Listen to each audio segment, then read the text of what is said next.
Hello, everybody. This is ex Wallkill Bethelite here, and I say ex Wallkill Bethelite because I was laid off from Bethel. I wasn't dismissed because of any disciplinary matter, and I did not leave on my own accord. There were layoffs, and these layoffs happened just like a secular layoff would happen. And you would expect more from Jehovah's organization than you would from a secular place of employment. Because at a secular place of employment, you're not expecting them to be loving. You're not expecting them to have any kind of concern about you, really whatsoever. But at Bethel, that is an entirely different thing. It's supposed to have not just a higher standard, but there's supposed to be a higher standard there at Bethel than there is at the regular congregation.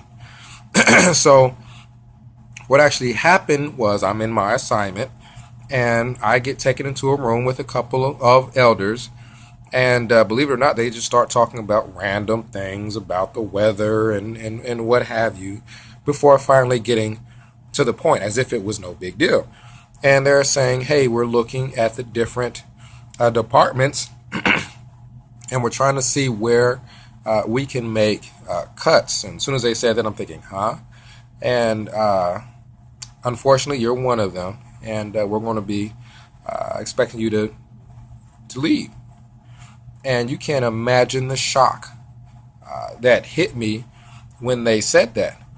And I'm as shocked as I was. I'm thinking, okay, there's some kind of an arrangement made. They didn't explain any kind of arrangement as to how this was going to happen. So I just go back to my assignment, go back to work. I'm pretty sad and distraught.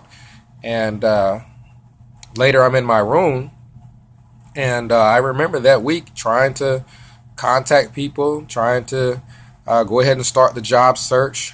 And I knew that I was at some point going to ask them, well, how much time do I have to find a job, find a place to stay and get things situated? Well, that week, no one called me or anything. A Bethel elder showed up at my room with brothers from the moving department. And those brothers just began putting my things in boxes. And the Bethel elder was just asking me questions that with regards to, what items were mine, what items were my roommates, so that they made sure to put the right items in boxes. Then he asked me where my car was, and I told him it was parked right outside of the C residence. Well, they began piling my belongings into my car, and they told me to leave my key and my dwelling manual at the front office, and then to leave.